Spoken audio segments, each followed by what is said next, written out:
ఈ రోజు నుండి శ్రావణ మాసం స్టార్ట్ అయింది. చాలామంది నన్ను శ్రావణ మాసం వస్తుంది కదా అక్క, మీరు ఎలా చేసుకుంటారు, ఏం పూజలు చేస్తారో చెప్పండి అన్నారు. నిజానికి నేను ఈ మాసం తిథులు అలాంటివి ఏమీ పట్టించుకోనండి.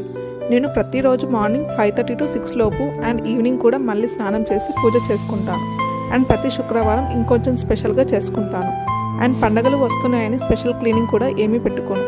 ఎప్పటికీ అప్పుడు అన్ని క్లీన్ చేసుకుంటాను. మంత్లీ వన్స్ ఒక్కో రూమ్ డీప్ క్లీనింగ్ చేసుకుంటాను. అది నా రెగ్యులర్ రొటీన్లో ఉంటుంది.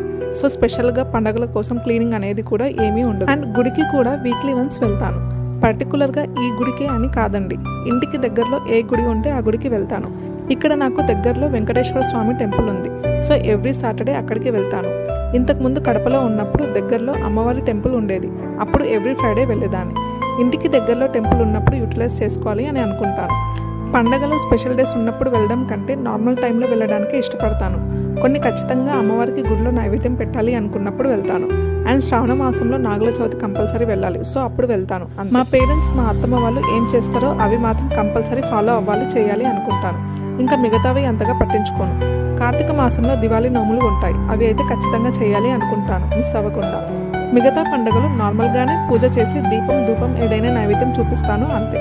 ఎవరికి ఎలా అనుకూలంగా ఉంటే అలా చేయడం బెటర్. ప్రతిదీ ఫాలో అవ్వాలి అనుకుంటాను. అలా అని కాంప్లికేట్ చేసుకోవాలి అనుకోను. సింపుల్గా చేసుకోవాలి, పద్ధతులు వదిలేయకుండా ఫాలో అవ్వాలి అని అనుకుంటాను.